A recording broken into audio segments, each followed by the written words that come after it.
As we face the sweltering heat waves and severe droughts currently sweeping across Europe, the United States and Asia, have you ever wondered if our ancestors experienced a similar climate crisis? What if I told you that the mighty Roman Empire, one of the most powerful civilizations in history, faced its own environmental challenges that played a part in its eventual downfall? In this video, we're going to journey back in time to explore how climate change, specifically heat waves and droughts, impacted the Roman Empire. We'll delve into the intriguing stories of how these environmental challenges influenced political stability, economic prosperity, and societal structures. But how did the Romans respond to these crises? What lessons can we learn from their experiences? And most importantly, could the fall of the Roman Empire provide us with insights into our own environmental challenges today? Stay with us as we unravel these questions and more in our exploration of climate and the fall of the Roman Empire. The climate of the Roman Empire was diverse and played a significant role in the empire's agricultural practices. During the first half of the first millennium BC, Italy's climate was more humid and cool than it is today, and the arid south received more precipitation. The northern regions were situated in the temperate climate zone, while the rest of Italy was in the subtropics, having a warm and mild climate. During the annual melt of the mountain snow, even small rivers would overflow, swamping the terrain.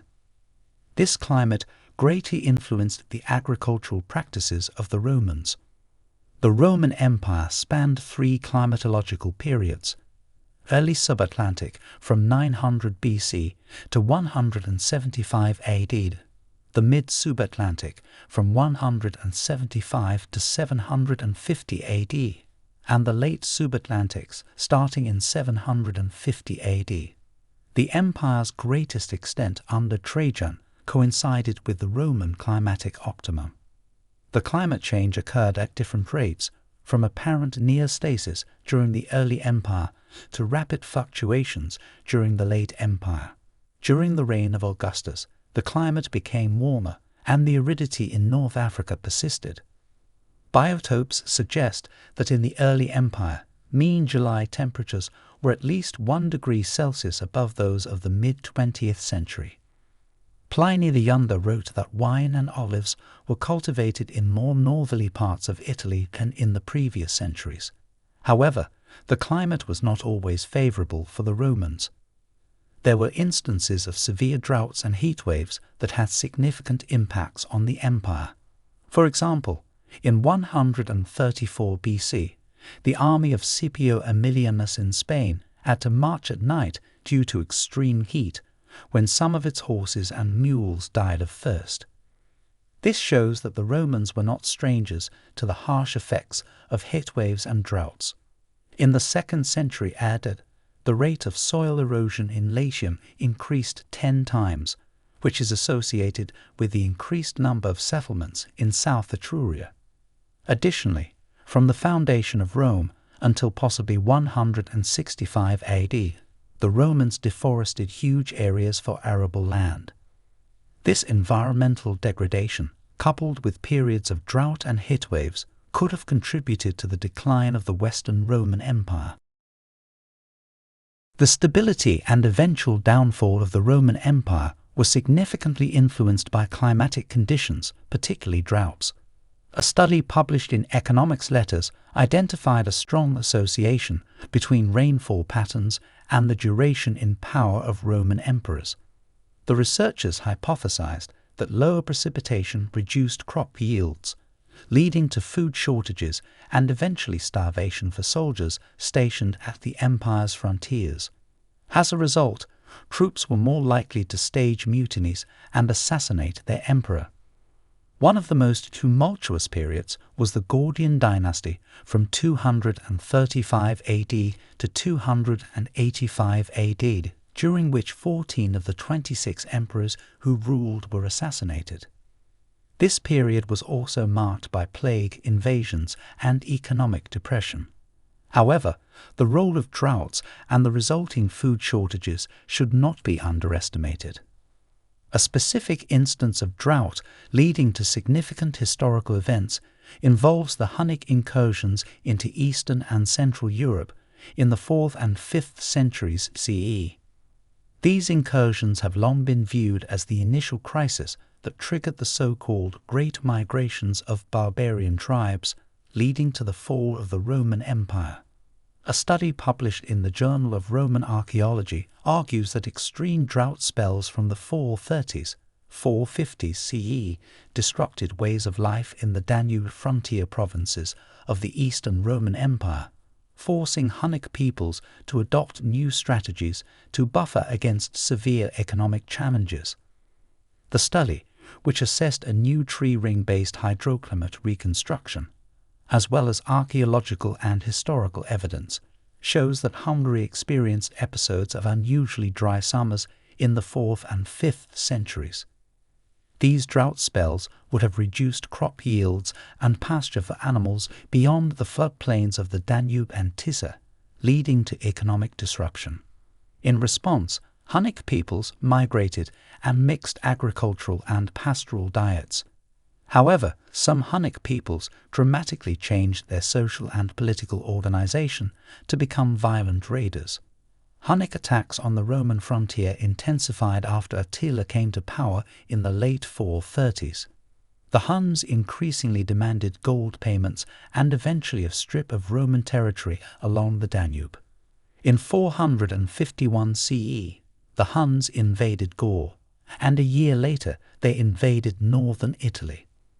The study argues that if current dating of events is correct, the most devastating Hunnic incursions of 447, 451, and 452 CE coincided with extremely dry summers in the Carpathian Basin. This historical example shows that people respond to climate stress in complex and unpredictable ways, and that short-term solutions can have negative consequences in the long term. The Huns, who appeared in Central Europe in the 450s CE, disappeared just a few decades later, with Attila himself dying in 453 CE. The fall of the Roman Empire was also significantly influenced by a series of pandemics. The Antonine Plague, likely the first appearance of smallpox, weakened the empire's dominance. In the mid-3rd century, the plague of Cyprian further destabilized the empire, leading to profound societal changes, including the rise of Christianity. In the 6th century, during Justinian's reign, the empire faced a devastating pandemic of bubonic plague caused by the Yersinia pestis bacterium. This disease, which originated in Central Asia, was brought to the Mediterranean shores via global trade networks. The bacterium found a conducive environment in the colonies of black rats living close to humans and feeding on the empire's grain stores. The plague resulted in an enormous loss of life, with estimates suggesting that up to half the population was affected. This pandemic underscores the complex interplay between human societies and natural systems. It was an event of astonishing ecological complexity, involving chance conjunctions and the unintended consequences of human activities. It serves as a stark reminder of how nature, in the form of climate change and disease evolution, can dramatically alter the course of human history. The fall of the Roman Empire offers valuable lessons for today's world. The empire's decline was influenced by natural phenomena, such as droughts and diseases, highlighting the profound impact of environmental factors on societal stability.